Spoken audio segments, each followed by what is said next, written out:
Welcome back to the Shield of Hope channel. Today we're celebrating something very special. It's been 5 years of Shield of Hope, dating back from the first film we ever did, which was Memory of Lies, to the upcoming film Before the Fallen Leaves, Assimilation, and Northstrand, which we have planned for you guys come whether this year or next year. But to start off the conversation, we got quite a few guests coming on. We have Scott Winter, we got Doug Ruckle, we got Steve Machita. But to bring us on first to kickstart, my accomplice, the person that would rob a bank with me, it's Jacob Benkinney. Jake, how are you doing? Hey everyone, it's great to be here. And you're right, man, I'm totally your partner in crime with this. It's good to be back. It's been a while, but here we are. And I guess we should really start the conversation with, for the people that really know who we both are, whether it was the Real Deal channel or our appearances on Shield of Hope for brief podcasts. How's life been? Because as they know, we haven't been in the same facility in quite a while because of the COVID situation. Man, it's been pretty crazy this past couple of months with COVID and everything going on. And just general life has just been very busy as this is kind of sending ripples through everything. It's been tough for us getting together. I mean, just because, we don't always live that close to each other. And we have to be careful about social distancing. And also, it's like, I was probably exposed in the beginning. So, that's why we've been gone. But Jake has been in survival mode and like the apocalypse mode for like years, so he's been preparing for all this stuff. Don't let him fool you guys. I have waited my entire life for this moment. And what follows. Just don't tell him where the bunker's at, Jake, okay? Shh, there's no bunker. If anybody asks, there's no bunker. When can the audience expect to see us doing a weekly podcast again? That's a good question. At the moment, I don't have an answer. As you can see, we're actually doing this one, with me calling in because we're not actually able to even get together this week. So hopefully sooner rather than later is the most I can say. We've got a lot of interesting news we can bring to you. And we'll have to see where time takes us. Yes, we will. But let's get started because you were obviously we knew each other since high school, but you were on the first set with me of Memory of Lies, which was actually the first film I ever did. I never did any films in high school, even though I was in the journalism track. We did music videos, we did news packages, but when it came down to it, we really didn't put together any not feature obviously, but short films and little creative stories. So working on set with each other for the first time on Memory of Lies, take us back and get your reaction to it, looking back at it 5 years from now. Well, I remember at the time I was like, dang, this is really good for what we're doing. And I look back at it now and I'm like, ooh, yeah, there's parts that are really cringe. Especially, and I look at the cinematography, so like the shots we were taking back then, I'm thinking, yeah, this is a good shot. And now the shots we take and how we edit it in the After Effect, and it's really great to see how far we've come. I remember being very excited by it now, and I continue being excited for where we're going now. Yeah, I mean, the excitedness, of course, I'm going to relate back to the original statement where you said about how it was really good for what we're doing now, but man, we've progressed so far, whether it was both of our writing abilities or even just bringing characters to life and the character development part about it. And a big shout out to your mom for being our location scout for the majority of these films. Oh, she's done an amazing job with that. Yeah, and just getting the overall feel for the sense of the cast and the crew, and we'll talk to a lot of cast and crew members. Scott Winter will talk about Memory of Lies here coming up in the next few minutes. But in all honesty, Memory of Lies was really what brought people to this channel, because you and me talk about it all the time. The Memory of Lies trailer itself, which continues to just skyrocket on the channel. That. Memory of Lies didn't bring people to this channel. The Memory of Lies trailer did. Yes, but and it continues. Boy, if I have enough internet right now, let me see if I can look up the official count. But anyway, let's get your take on this though, real quick. As far as what was your favorite and why, Memory of Lies or Visions of Truth? So I really liked Visions of Truth for when we went to the old warehouse, just the location we were at, for the one particular scene where I'd end up dying in the film. I really loved just getting into that old warehouse and filming in there because the atmosphere was just fantastic in there. It was all kind of eerie and a little spooky because it was just empty hallways and like warehouse rooms and offices, and it had this really cool abandoned vibe to it. And so I was in there investigating a crime scene is what my character was doing. And I'm being stalked by, we can call him the main villain, the main antagonist, but he's also the main character. Who's escaped from jail and is getting revenge on the people that put him there. And it was just really cool the way we played with shadows where, I flash the flashlight back behind me, he's not there. I turn around, we see him there in the background, though of course I don't see him as a character. And then I notice something's going on, I sprint out, and we did the filming with my Jeep there and the lights, and it came out really cool atmosphere-wise, and it was a lot of fun to shoot. Yeah, that was one of my favorite scenes of all time, and the cinematography and the backlighting on the wall as you're doing the investigative search, and the flashlight and the lights, and even the sunset with the Jeep in the background. I mean, we could have planned that any better timing-wise, and sometimes as filmmakers and on set and the cast and crew, sometimes time gets away from us. But it just so happened to work out in our favor to get everything shot and not be in the pitch black and night when we left the warehouse to get that the shot. Mm-hmm. Yeah, no, everything just kind of came together so well on that one. And, like as you said, we couldn't have done that if we planned it. No. But, so moving on down the line, we did Memory of Lies followed by Visions of Truth.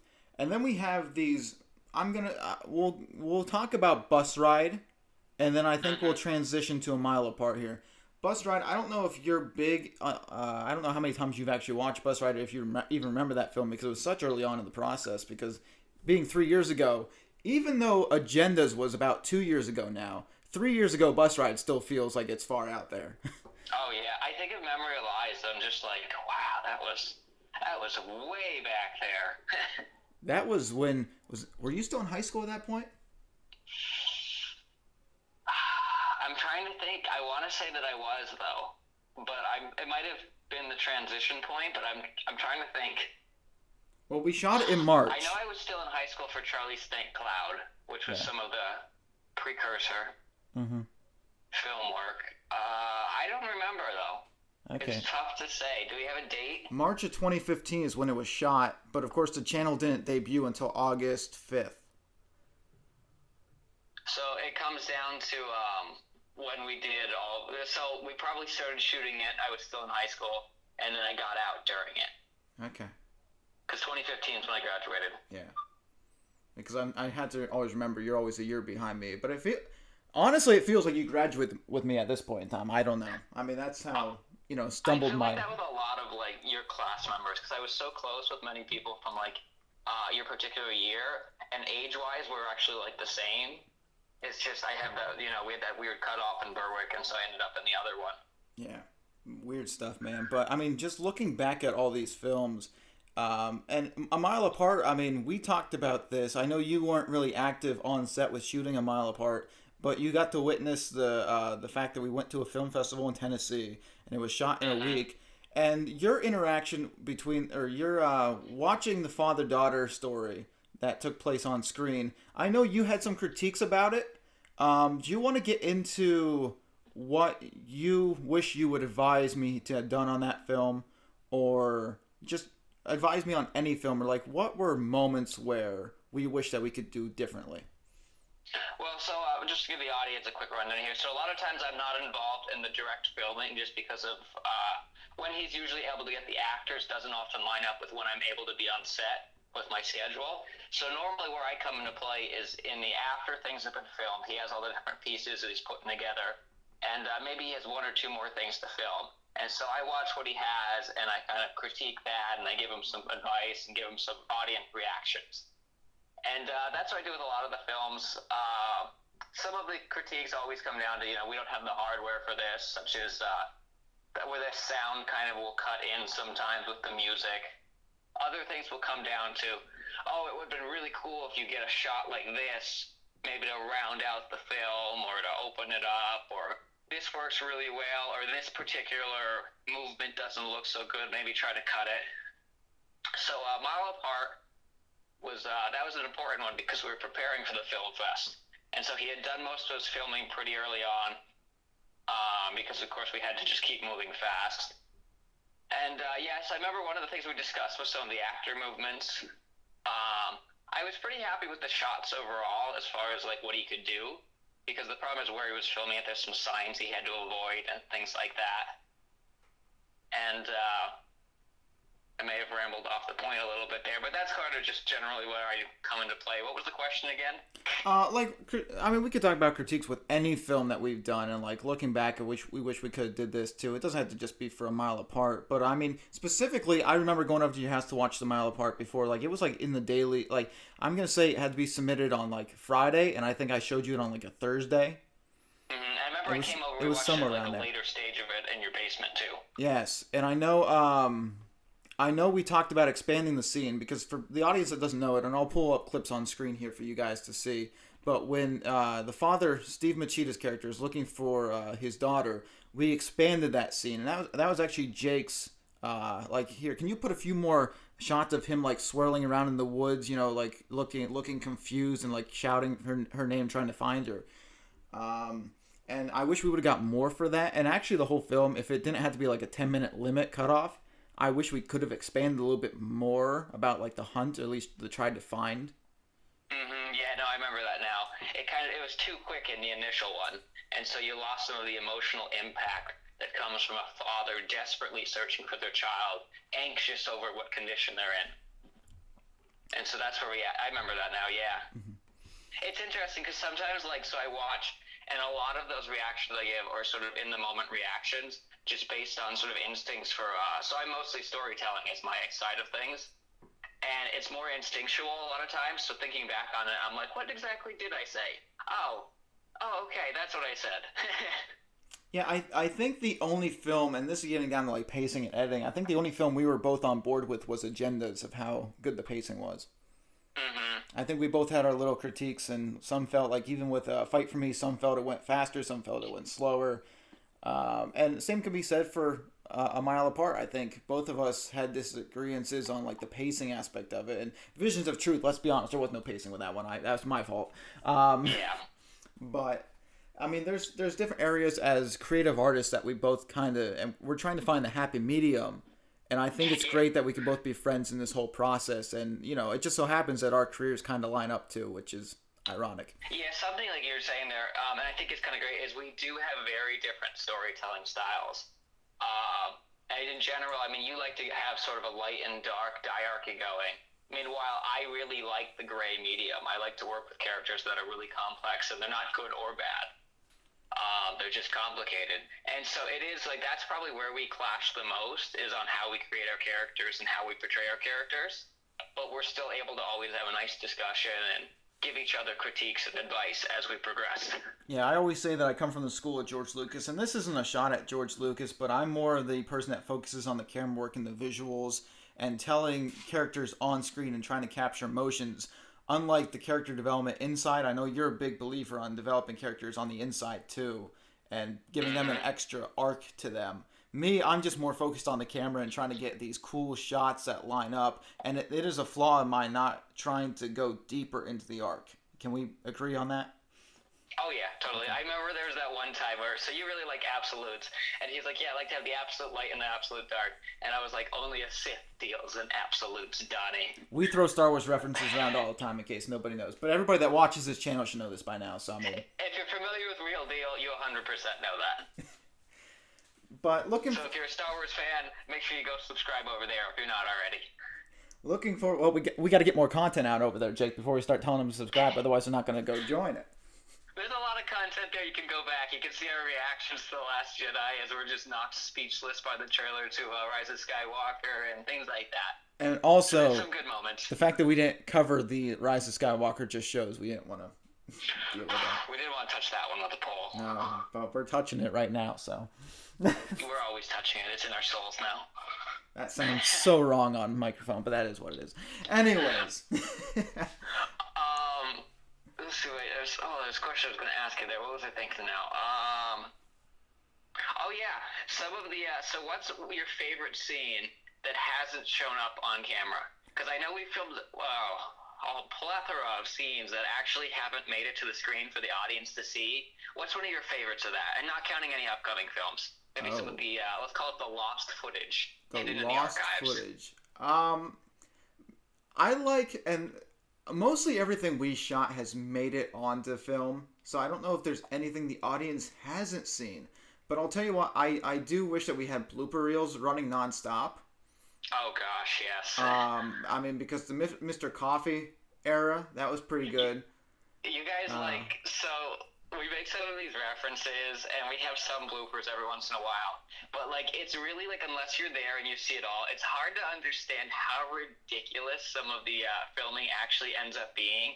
Like you're going and you have a serious scene and you just have something so stupid will happen and you just can't get it out of your head when you're trying to, play a part or shoot a scene.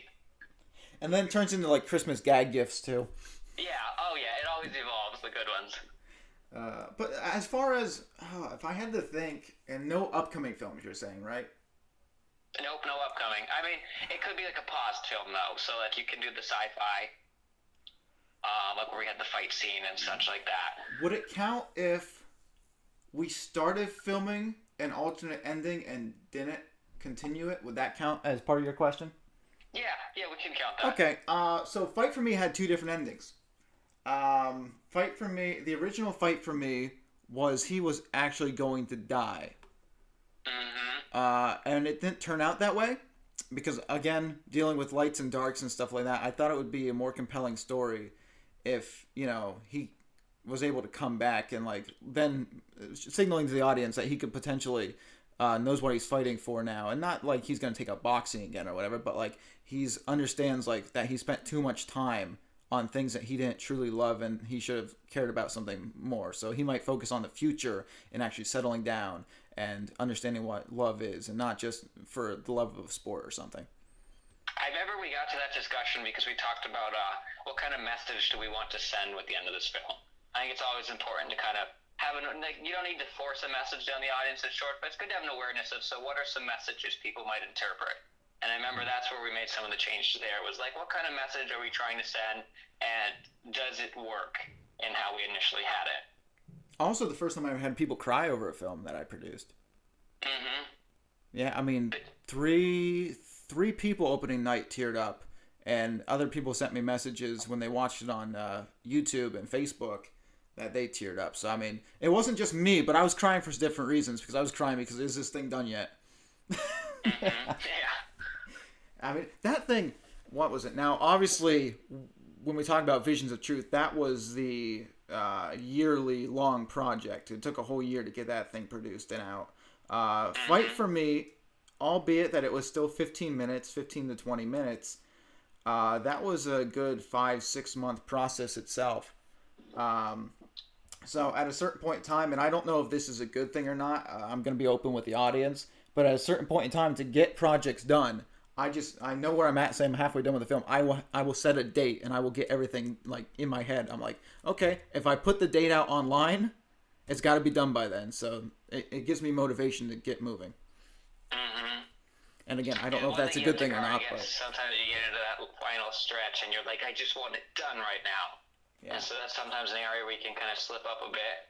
But at the same time, I mean, if you give yourself unlimited time, you'll never get done, because you're always like, well, I could improve this one scene or this one angle, because there's always something to improve on, but there comes a time where you just have to push it out and see how the reaction is. And we have one more scene to shoot yet on the upcoming film Before the Fallen Leaves, and that scene's gonna be fun to shoot. I'm not gonna say what it is because obviously it's a deeper part of the film, but it's action packed. You have to wait and see. But as far as let's actually get your reaction, because since I dropped the Before the Fallen Leaves trailer on YouTube and I sent it to you, what was your first initial reaction? Because I haven't got, even though it's been 2 weeks now, I haven't got like any like face-to-face or like audio feedback. I've got comments and stuff like that. But what was your feedback from that little teaser trailer? My first reaction was, wow, how did Mike get the spider in the picture? So, if you don't know, Mike has made some appearances here on the show. I'm not sure how many. I mean, he's definitely in Shield of Hope. I'm not sure how well you know him on the Shield of Hope side, but we see him more in Real Deal. We've had some interviews with him, and that Spider is his baby. So, Spider, one of the. Do they call them Spider motorcycles? Exactly. What is their terminology? I don't. I mean, I just call them guys. I just call them Can-Am spiders because it's company Can-Am. But I don't. They're technically a 3-wheeler, but they're still motorcycle. I don't know. Yeah, so you need a motorcycle license. Yeah. To drive it, but I don't. Yeah, Can-Am spider. We'll just go with that. If he was here, he'd be like, "No, guys, you need to call it this. This is the technical term." But so that's his baby. And so in that scene, in the teaser, he pulls up alongside and the girl gets on the back and he drives off. And it's really amusing because in the initial cut, you can see him kind of come up and he really slows down. It's supposed to be like a kind of drive-by and quick grab as she's kind of escaping. But he kind of drives up really slow and takes it easy because he's like, no, I don't want to hurt my baby. As in the vehicle, not the girl he's picking up. And then he just goes off, and it's like, she gets on, and there's a moment where he's like, hey, you got everything secure, hold on tight here. And you can kind of see it for a split second in the initial cut, and then he goes off. And I'm just like, oh, that's just such a Mike thing. If we were going to make a movie based off Mike, it'd be, he would choose the vehicle over the girl, hands down. 100%. That movie would have ended very quickly. I mean, probably the same actions would have took place, but the ending would have been like, nah, babe, I'm out. They'd be like, you see, this is my real baby. It's not you. I found my true love. I just didn't realize it was with me, underneath me, all along. I mean, that's basically the plot of John Wick, except for put her dog in place of the actual vehicle. That's true. We should, John Mike, we need to make. John Mike. A sort of like spoof knockoff. Mike Wick, John Wick's brother.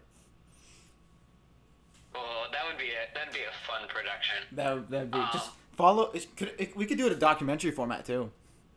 Just follow Mike around with a camera all day. Hey, Mike, what are you doing now? Just sitting here, playing on the computer. What about now, Mike? What are you playing? And I'm just sitting here right now, just watching YouTube. What about now? Still just sitting here. I think we should get back on topic. Mike's a good guy though. You should check it out. But let me ask one more question here, and then I can answer your question more seriously there. Oh, okay. I mean, I found that amusing because I know him personally, and so I saw those little movements that the audience members probably wouldn't have caught. But one of the things, and so I'm not sure if you want this one out there, so people are looking at the detail or not, but how you took the regular car and you made it look like a police car, and as you watch the clip, it's pretty passable. If you're looking too closely, you notice. But if you're just watching normally, you don't really notice that that's not actually a real police car behind him or behind her. Yeah. It's actually just his car, and you've added some pieces to make it look more like one. Yeah, that's a little. I think you did a very nice job on that, all things considered. Well, thank you. I tried. We don't have the best budget here, but we have a little budget, mini budget, like $100. That's about it. We do our best with what we can manage. And my computer just made a noise. I don't like that sound. Anyways. Hey, now don't lose the computer. We can't afford a new one. No. That's way over budget. Yeah. I mean, ladies and gents, this is why you back up all your footage and stuff like that on the hard drives, just in case computers crash. Anyways, getting back to it, is it too early to talk about? Now, this has been a thing that we've talked about for probably about a year and a half now, about a winter short film. Are we going to talk about that even more with the audience? And no, we're not talking about Nordstrom. We're talking about a short film that Jake actually wrote himself that we plan on producing. Yeah, I know which one you're talking about. I wasn't sure at first if you're talking about that one or if you were talking about the 3-part one we've also drafted. The 3-part one. I know which one you mean, the winter one. Yeah, we'll save the 3-part one. The issue with that is we haven't really had good snow for filming. And it's like, yeah, we can green screen snow, but if we can do real snow, it's much better than having to put fake snow in the back. And that's kind of been our biggest, because we wanted to film it last winter, and we got nothing the whole season.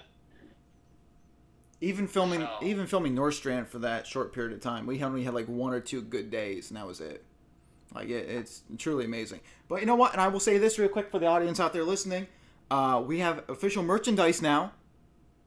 I don't know if you heard Jake, but we have official merchandise. Yes, we're gonna add more applauses and Jake going on in the background. We're gonna add more, but Get some cheers, get some screams. If you guys... Everyone put your lighter up in the air and hang it back and forth. This is my only promotional thing in the episode. So, if you guys want to help us get a bigger budget, buy our stuff.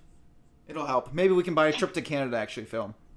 Assuming they let us in with the virus, but it is what it is. Support the channel with official merch. You can look stylish while supporting the Shield of Hope. And also anyone who doesn't know the channel is going to be like, hey, that's a pretty cool name. Don't know what it is, but that's a pretty cool name. I'm also, right now, if I could do something like a Vanna White on screen, you know how she, like, flashes the hand across, like, the board for the letter reveal? If anybody catches what game show. Anyways, so I have my Shield of Hope socks on today, freshly printed, 2 days off the press. They have not fallen apart yet. They have not fallen apart yet. No, but I'm actually pretty happy. I'm actually probably overjoyed than I should be for socks, but that's what it is. See, at Christmas time when we were kids, you know, it was all about the toys. Now we're just happy to get socks. Socks and underwear. I'm not kidding. I mean, I'd rather you just give me money, but hey, whatever. Well, I mean, that yes, but give the channel money. Give the channel money. But did you want to elaborate on a little bit of, like, plot detail-ish, or do you still want to keep that under wrap and key as of right now? We'll keep that more or less under wraps. It plays with some interesting themes, we can say that, in reference to some history and some mythology, and also some, just kind of plays on our side. But I don't really want to say too much, just because I'm not sure when we're going to have a cooperative enough winter to get the filming. And we need someone with a nicer beard than either of us have, also for the filming. Where would you like to see Shield of Hope go, from your perspective, over the next 5 years? Iceland. It's a beautiful place. Oh, we're going to Iceland? Okay, we're moving the company. No, I know that's not what you're looking for. So one of the things I'd like to see is just be able to... so I often mention we have that sort of sound to, like when someone talks, the sound kind of cuts out, and it's just because of the hardware we have. But I feel like if we overcome that, we step up to a whole nother level of just filming that is really... I mean, it's another... I mean, you can maybe say we're like, I wouldn't say we're professional now, we're maybe like casual professional aiming towards it, but it really just kicks us into that higher gear of quality films. And it's a little detail, but it does a lot. Also, I'd like to see Donnie do more character development. Yeah, I know that's what you want to see. But, I mean, the good thing is, we have a stretch of films right now where we're working on Assimilation. We're working on Before the Fallen Leaves, which you'll see that one before Assimilation. And then whenever we finish up North Strands, you know, of course that's, again, Winter being cooperative with us. So, I mean, the channel is growing, and of course I like to put out at least 2 short films a year for us, and then a lot of behind-the-scenes content and podcasts. That's what I want to do, and that's what I think we'll continue to do in the future. But we've had these conversations. It's hard to put out 2 big short films a year. Yep, it definitely is. Because A, cast and crew and time and volunteers and even the budgeting, and B, we this year's just been I mean, let's be pretty blatant about it. This year's just horribly wrong. Somebody went into the Matrix and did something terrible. That's what happened. But Neo's trying to wake us up. Yes. What is it? Take the blue pill or the red pill? Which one is that? I never get them right. I think it's the blue pill, but I don't watch that particular scene enough. I just, I watch the later scenes where he's like, I need guns, lots of guns. But yeah, I mean, we're trying to take Shield of Hope in that type of direction, and I think the audience has a lot to look forward here, a lot to look forward to here. So Jake, do you have any parting questions or parting thoughts that you want to tell the fans or me or the viewers or even actors coming up here on the podcast? So one of the big things I want to say is just thank you to the audience and the fans for all the support you've given us over these 5 years. 5 years is a lot for a small, really just a group of friends gathering to last in this kind of environment, especially with us, changing through major life roles. I mean, we've gone from high school to college to now out in the workforce. And it's really like you don't see many groups that can stick together so long through that. And without the support of the fans and also just our friendship amongst each other, that wouldn't have been possible. And so I'm grateful for that. Yeah, and I mean, the fans play a major part of what we're able to accomplish. And we've talked about this. And I mean, it's kind of boastful, which we are a very small channel still on the YouTube spectrum, a very, very small channel. But at the same time, you guys have blessed us with so much as being fans of the channel and tuning in and listening to the podcast and loving the content we've been creating. We've grown, and of course, I boast, but since we started the podcast, we've slipped off here the last 2 months, but we've grown a lot of support for the channel just through the podcast, and it leads you to the films, and the people that love the films then go to listen to the podcast, and it's a reversing cycle. And there's going to be more guests on. There's going to be people. There's going to be days where I'm even thinking about turning it over to even like a Kevin Walker or a Logan Shakowski who've been on the channel before, or even Jake can do his own podcast from this channel and just have a weekly conversation with you guys. I mean, there's things that we've thrown around before. We talked about having guest hosts, haven't we, Jake? Oh yeah, we've talked about a lot of different ideas that we might play around with in the future.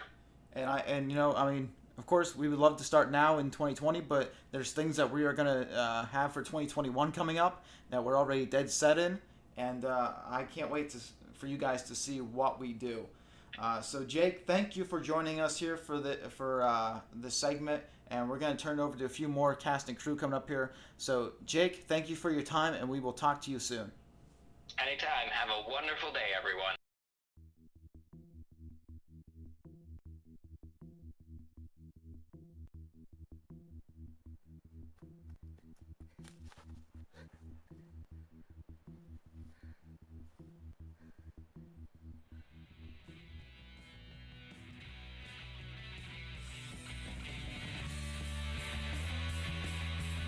This is all your fault.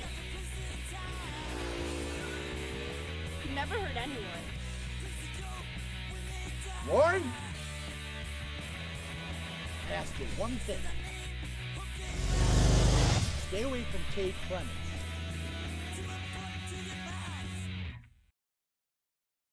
I am now joined on the phone by one of the newest actors on our productions before the Fallen Leafs. It is Doug Ruckle. Doug, how are you doing tonight? I'm doing well. How are you, Donnie?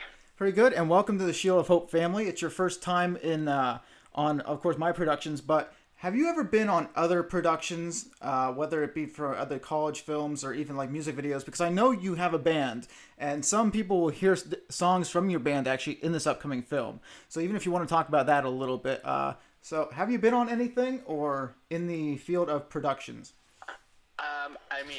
I've played a lot live, of course, so I do have performance, I guess I have performance experience there, but otherwise, I did do a little bit of college films with like friends, but not a whole lot of acting now. Mm-hmm. So I know the fans have not seen the Before the Fallen Leafs anything but the so far teaser trailer. But first of all, I'm going to ask you, what was life like on set throughout the production? We filmed for about 4 different days off and on. So give us your take of how it felt being on set of the production.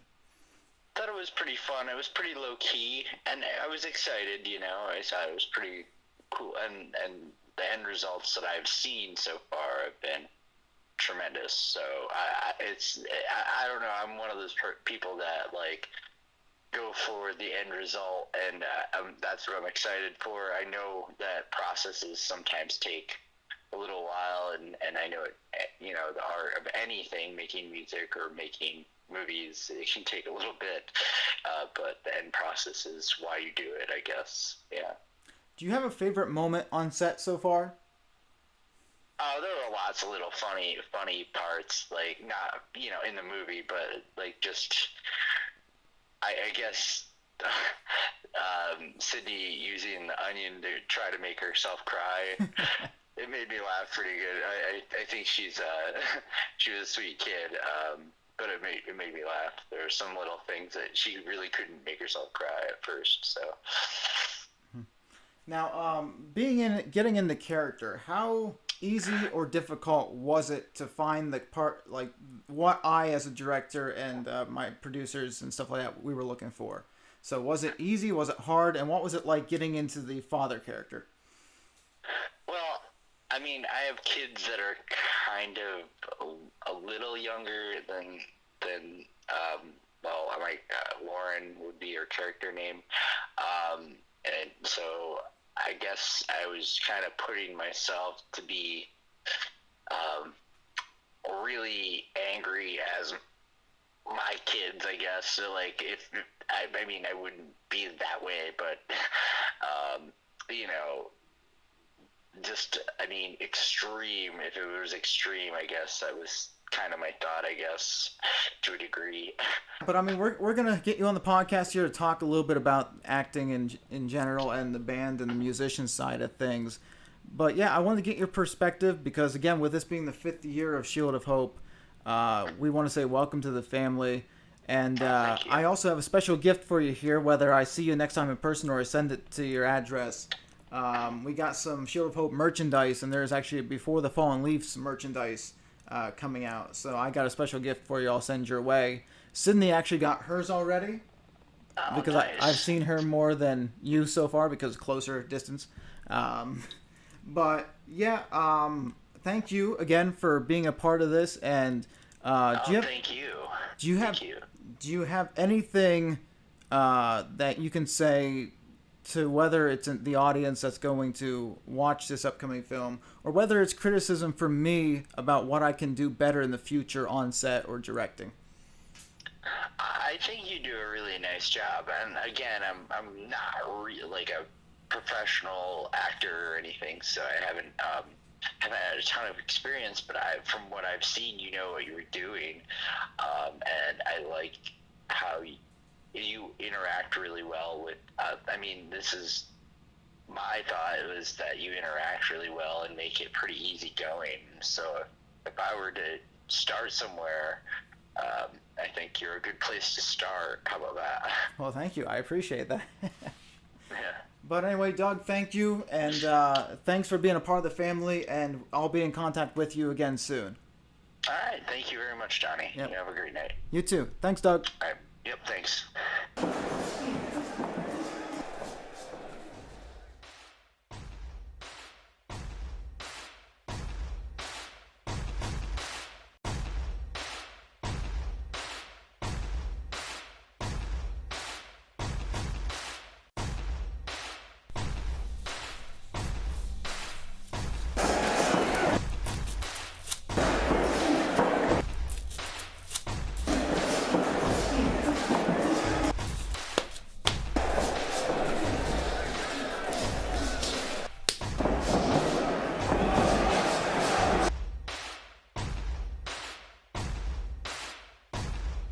So joining me on the phone, we got somebody who's been in I would say the majority of my films, over half. Somebody who really helped me kickstart my career, and to celebrate the 5th year of Shield of Hope on YouTube, I bring in Scott Winter. Scott, how are you doing today? I'm doing good, Donnie. How are you, sir? Not too bad. It's been a while since we collabed. Yeah. Fight for me. Yeah? It was the last time. Yeah, so that was just last year, but man, that was like beginning of last year, I feel, because like even though the film came out super late in the year, we got it all shot by, I would say, May, June, somewhere around there. Does that sound similarly correct? Yeah, that sounds about right. Everything feels like it's a lifetime ago after the last 4 months. So, well, anyway, I hope you're doing well during all this time, and we'll have to catch up again some other time off the phone. But being that it's 5 years of Shield of Hope, we're going to relive a little bit of clips from Memory of Lies. And you, Jack Dietrich, Jake Wolf, and company, what was it like being on set for the first time? well, I mean, you're jogging my memory 5 years now. I always found you fairly easy to work with. I mean, you had a pretty good vision of what you wanted to accomplish, which made it easier on us as actors. There were certainly growing pains and times where we were trying to learn and figure it all out together. But I didn't think it was difficult to work with you. It was actually a lot of fun. For all of the, how I can't remember what the playtime was on Memory of Lies, like 30 minutes maybe. I forget. But we probably have about twice that in B-roll. Goofy, stupid outtakes, and just had fun on set, made it enjoyable. Yeah, and I think we worked really well together, and I think the whole crew got along. I mean, Jack for being it, and I always say this with Visions of Truth, which took place with your character Greg, the detective. But Jack Dietrich was fun to work with too, and even him being on set saying about how nervous he was for being on camera the first time. You guys really paired it off. Of course, you guys knew each other well in real life, and you guys are pretty close. So what was it like making friendships as on a film set, or like anything you do in your career?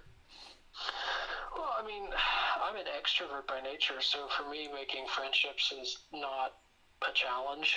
And as a pastor, I'm generally interested in connecting with people relationally, so the setting was different. I didn't have extensive experience on a movie or a film set, but relationships are something I think I do a pretty good job at. And you kind of to really think about why this situation is different than another situation. I just kind of went into it, and there were people there, and I like people, and I talked to them, and got along with all of them. Fortunately, there wasn't really anybody that we clashed with. I don't remember any tension ever on set, and so that always makes it easier then to develop friendship and relationship when there's no tension. Mm-hmm. Now, I mentioned before that you have been on at least half, if not more than half, of my productions, whether you were the main star or whether you were just a cameo appearance. Do you have a favorite role that you played in the films, whether it be it Memory of Lies, the sequel Vision of Truth, Agendas, or Fight for Me? I'm probably gonna say it would be Greg's character, just because it was the most extended, and so in terms of producing an actual character that you connect with and can develop,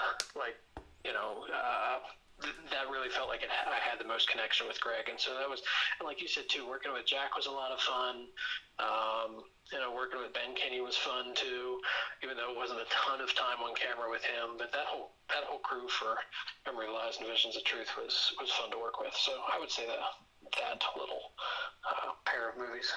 Now, I don't know if she ever got the recognition that she deserved on Shield of Hope, so I'm going to throw her name out there, but that is your wife, Becca. I want to say thank you again for the logo and the symbol, and if she's nearby, tell her I said thank you so much. It's made the last 5 years a lot easier, having a solid logo and a symbol and a trademark that I can fall upon for all this. Yeah, she does a great job with that stuff, and she was happy to help out with it, so... Is there any, I don't know what the right word is for this. Is there any, looking back at all the experiences, is there anything that you wish, for criticism from me, anything that you wish that I could expand upon, or that Shield of Hope, the productions in general, can expand upon moving forward? Oh, definitely salary for the actors. Definitely salary, yeah. Although I do like hamburgers, so that sufficed. So that usually got the job done. But do you remember? In all seriousness, what was that? I was gonna say, do you remember? I know after we shot Memory of Lies, especially at Wilkes University that night, I remember picking up the tab at what restaurant did we go to after we shot there? Remember that? Red Robin. Red Robin, yum. Red Robin, yum. But no, I mean, good times, and of course food always helps pay the cast and crew, but we are working on that, and I got a special gift I'll be giving to you coming up in the future, so look out for it. I got Shield of Hope merchandise coming out, so I will be sending some to your house as a thank you for everything you've done. And any parting things you want to tell people for this 5th year anniversary for Shield of Hope as we end it?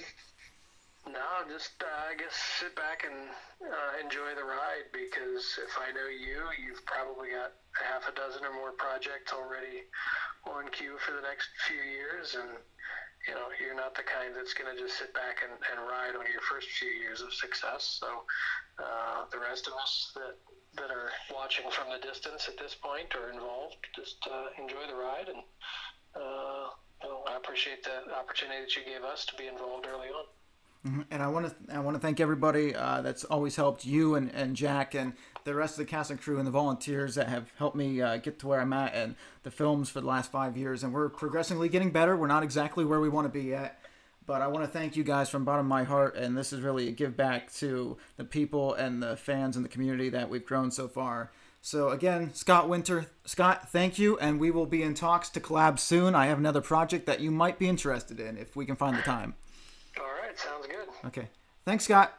Hey, you're welcome, Donnie.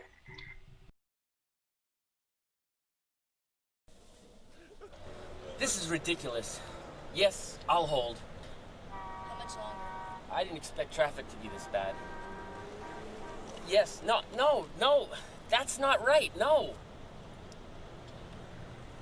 Listen, you go change that right now. This is gonna be a while. Jessica? Jessica. Are you even listening to me? I talked to you and you don't even acknowledge my existence. I didn't even know you were talking to me anyway. Where's this place? I told you before. You did not tell me once. Listen, his name is William Johnson. He was told on his follow-up he needs to return in 2 weeks. Yes? Yes, that's the medication I prescribed to him. Okay. So I'm joined on the phone by another special cast and crew member who's also been in quite a few of my previous films and one of the upcoming films, Before the Fallen Leaves. I have Steve Machita on the line. Steve, how are you doing tonight? I'm doing good. Thanks for asking, Donnie. How are you? I can complain, but nobody really cares. No, I mean it's been quite the year so far. Yeah, crazy. It's unfortunate. First of all, I guess I'll ask you, since we're talking about the year in review anyway, how have you been on acting this year? Have you had a lot more this year or less this year? No, definitely less. I think I'm going in. I think next week I'm going in on my fourth. Besides what I did with you, with the cop scene, I did 4 paid projects. So yeah. Probably a little less, but everything out there is less right now. A lot of things are being pushed back either to the end of the year or into next year, so that's what you're seeing out there. Mm-hmm. Now, we'll talk a little bit about Before the Fallen Leaves in a little bit, but I want to specifically get to A Mile Apart first, because, correct me if I'm wrong, I believe that's the first, well, we worked on Bus Ride together. That's right. But I would say the first bigger one that we did was A Mile Apart that came out in 2018, because it was kind of back-to-back with agendas. So, with A Mile Apart, take us back, if you can, to the days we shot that, for that week-long process. How was the interaction on set, and what good vibes or bad vibes did you get from that film in general? Yeah, it was nice. It was a nice... I think our scenes we shot maybe over 3 days, or 2 or 3 days. I can't remember. It might have been just 2 nights, I believe, and I think it was just third because you guys were writing it earlier in the week, and I think we were shooting it later in the week Thursday. It was a nice evening. We were down at that. Where was that river we were out? It was just so nice there. Yeah, down by the creek. Oh yeah, it was just so nice. It was nice. I met. We kind of just went into it right away. I met Gianna, and we shot our scenes, and it was cool. It was cool. But I think one neat thing was because it was so we didn't have really much time to prepare because it was just a week. Hey, you got a week to write it, you got a week to film it. So it was all kind of it was all really fresh when you're doing it. So. Now and it was beautiful there, and we shot it in the night. Then we did the night scene with when your friend came from Agendas. What's his name? I can't remember. He was Max. a cop there. Yep, Max.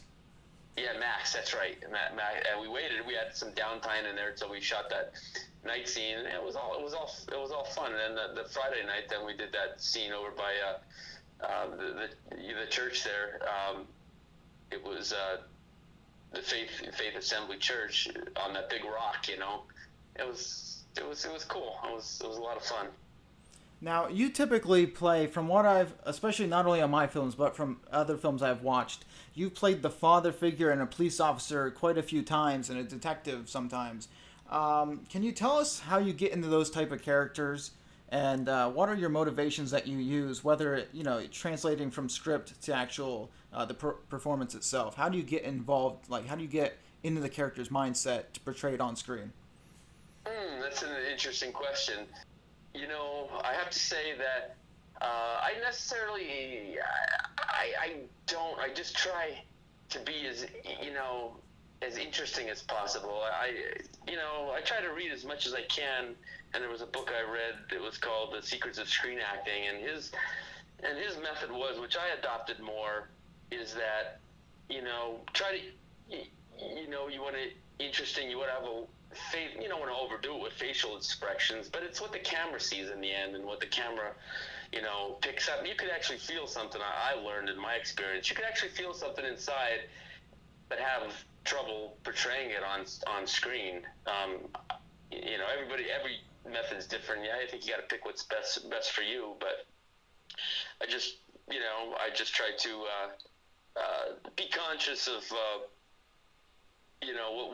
what the camera's going to see. Try to react when somebody's talking. Because what happens is too, if it always has to be interesting to the camera. So if you're always doing, not overdoing it, but if you're also being interesting all the time, the camera's going to pick up more of you than it would the people who aren't interesting. So I kind of took that approach. Been working on that approach lately. Try to not overthink it and not try to overfeel it, because I found myself, I was trying to feel something, I was doing it, and it was coming out bland for me. So just whatever that's worth to you, that's kind of a different approach I took on things. I don't necessarily get into a mindset, so much, to try to feel it as much as possible, but also be aware that it's got to be interesting to the camera, and try to be interesting and react, and another thing you learn is you react before you speak. That's something, because that's interesting to the camera. And you have to be aware that you're picking up feelings on your face that the camera, because that's what a lot of times you don't, if you're not speaking, the camera has to pick up what you're feeling. And I found out that if I'm conscious of that, it works better than sometimes when I'm feeling it and it's, not coming across as well, if that makes any sense. No, it does. From the first time you stepped on a film set, whether it was like a college short film or however you got into the whole acting situation to where you're at now, how have you feel like you improved? Do you feel like what you just mentioned you've improved upon, or is there something else? Oh, here it is. I wish I could find this book. I wish I would have. I would have known. I'll have to find this book. It was, and it really. I don't. I think I actually have it on. I don't have it with me here. It's called Secrets of Screen Acting, and it helped me. I think it improved because I was doing these video auditions a lot, and and some of the techniques for acting, like from Sanford Meisner, and they insist that you have to feel it, you have to dig deep, you have to feel it. And I don't know. Personally, I found it wasn't working for me. I could feel it, and it was just not that great on camera. I was feeling as much as I can. And The Secrets of Screen Acting was a book about what the camera's actually, the audience, and either the camera, what the camera picks up is what's important, whether you're feeling it or not. I'm sure a lot of actors would disagree with me on this, but whether you're feeling it or not doesn't much as matter as what the camera wants to see and what's conveyed on the camera. So I think I improved in that, in that regard, in the last couple of years. That's just, in my opinion. I was more, kind of liked what I was doing more with those techniques. So rather than the first time, I think the first time, you were trying to feel it, and I think it works to some degree, but I don't know, and knowing your line. I think one thing that's really important is knowing your lines, like the back of your hand, knowing, and everybody shoots different. Some people aren't, if there are scripted lines that they want to stay with, knowing it the best you can, so you could convey it, the best you can, so it's more natural. Or some people don't mind if you go off script, not a lot, but say it in the way you would say it rather than the way it's written, which is helpful too. But yeah, as far as improvement, when you first start, you have to start somewhere, and and I think the first thing you realize is that you're not, because you know how it is. You do several takes, and to come off on several takes the same way every time is a lot of times very hard, you know. So you realize you're not a machine, and you know, you just kind of like, you gotta almost do it first. You can read books and you can, you take classes. You gotta practice it though. So I think that's the important thing. Every time somebody, like whether you or somebody else brings it up, saying about how some people like to stick to the lines, I always come back to my first story ever when I first met you, and through Jerry, about Jerry saying about how much of a stickler I am to the lines. Yeah, that. I remember. For the audience that doesn't know me necessarily as well on set, am I that person that sticks straight to the lines? No, you're not. No.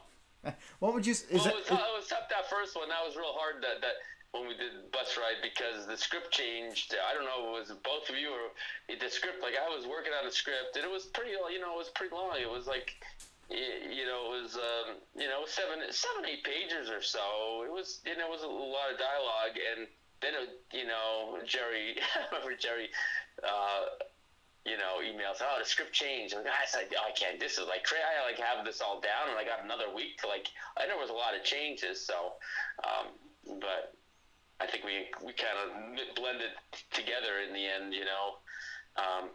So because you work a full-time job, it's hard to get a lot of times to spend a lot of time on dialogue. So you weren't a stickler for that, and I think it came out. I think with what we had, it worked out pretty good in the end, Yeah, I mean, this is a thank you to you as well, because everybody that I've ever worked with on sets and productions, they've all been a blessing, and you guys are all volunteers, and I thank you guys from the bottom of my heart. We wouldn't have lasted 5 years if this wasn't for you guys, so this being the 5th year of Shield of Hope, it's very special to me, and it's a big thank you to you guys. Also, Steve, just like everybody else, I have merchandise coming your way. I'll either next time I see you or I'll send it to your address. But expect something for merchandise from Shield of Hope coming up here as a thank you. Great, thanks. Do you have a specific moment or specific film on Shield of Hope that you enjoyed the most? Probably definitely it was a mile apart for me, because I'm more of a dramatic,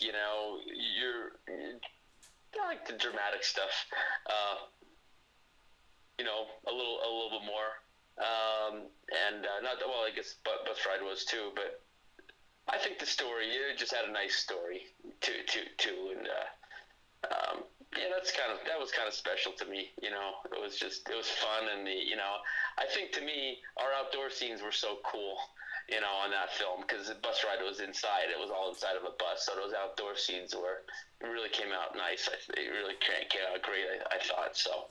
Now, when you, as an actor, when you put it in the hands of the director, and even when I know with being a writer too on all these films.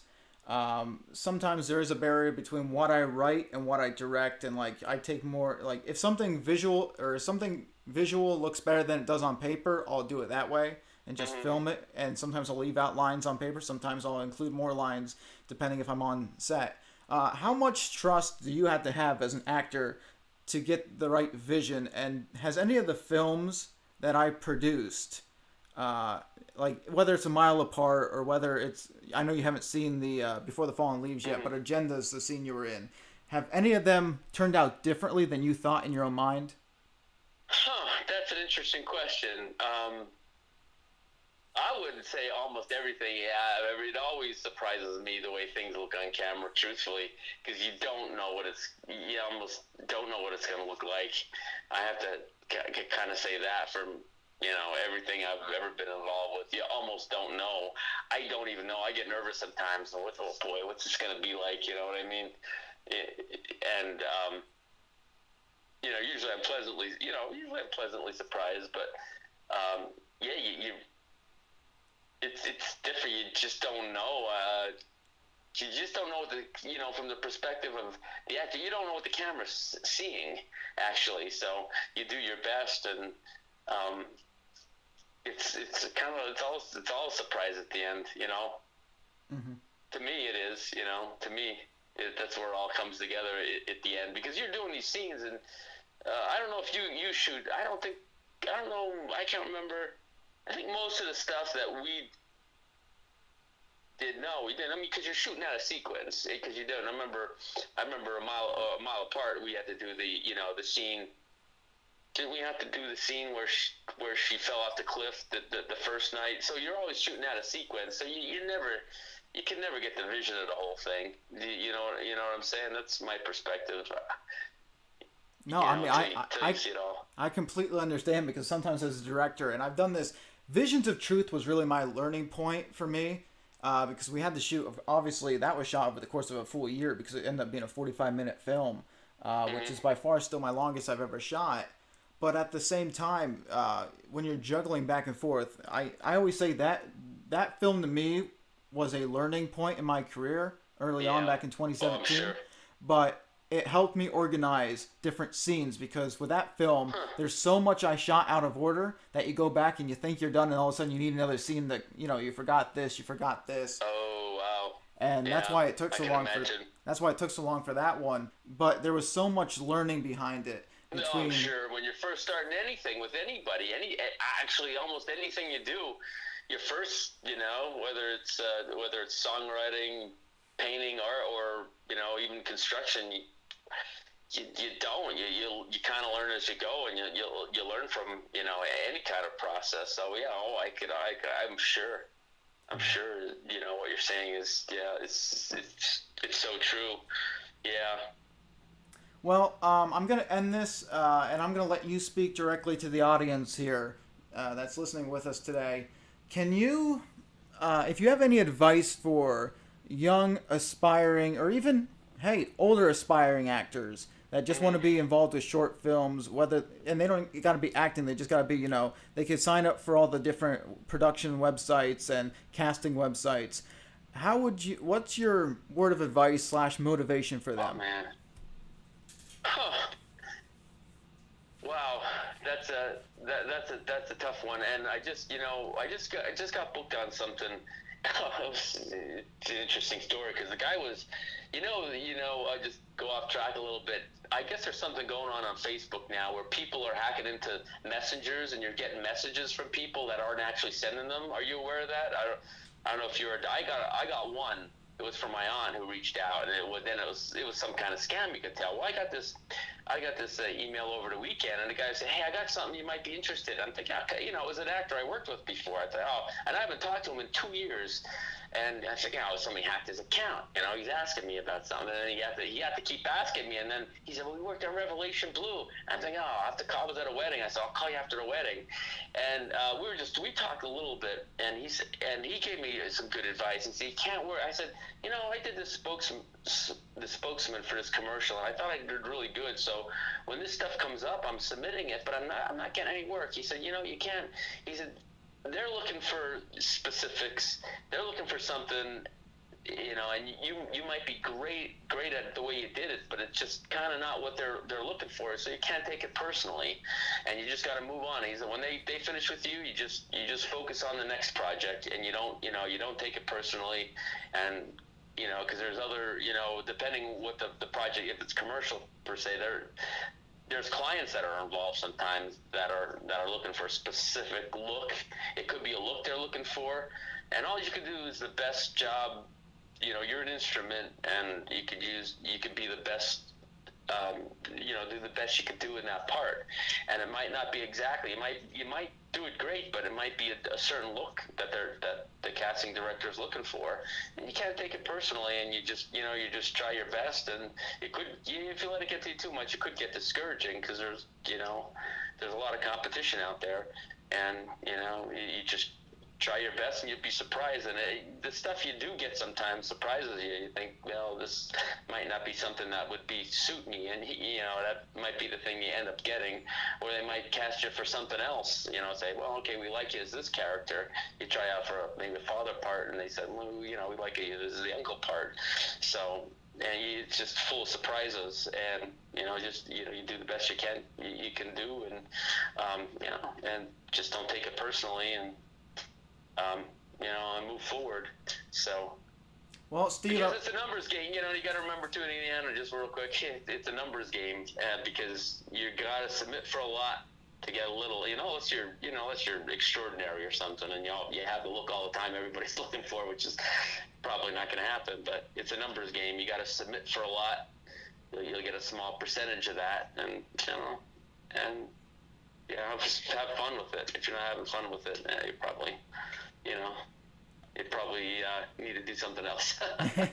Well, Steve, I want to say thank you for being not only on the podcast right now to celebrate the 5th year of Shield of Hope on YouTube, but thank you for being involved with everything over the last 5 years. And I've probably only met you for about 3 of them, somewhere along the line. But you've been a big help in helping this channel grow, and I want to say thank you from the bottom of my heart. Sure. And thanks for Donnie. taking your time this evening. Oh, thanks, Donnie. We'll talk to you soon. Yep. Thank you, Steve. All right. Okay. Bye. So this wraps our episode today. Thank you guys for joining us here on the Shield of Hope channel for a celebration of 5 years. Coming up in the future, obviously we're going to have more podcasts. We are also going to have more short films, as you've seen on this channel, more interviews with the cast and crew. Thank you guys for the first 5 years. We appreciate the support. Again, merchandise is coming, so be on the lookout for that. You can also check out our website, www.shieldofhopeproductions.com, and, well, continue to support the channel. Check out everything that we have to offer, and thank you guys once again. You guys rock. See you guys next year for another Shield of Hope celebration.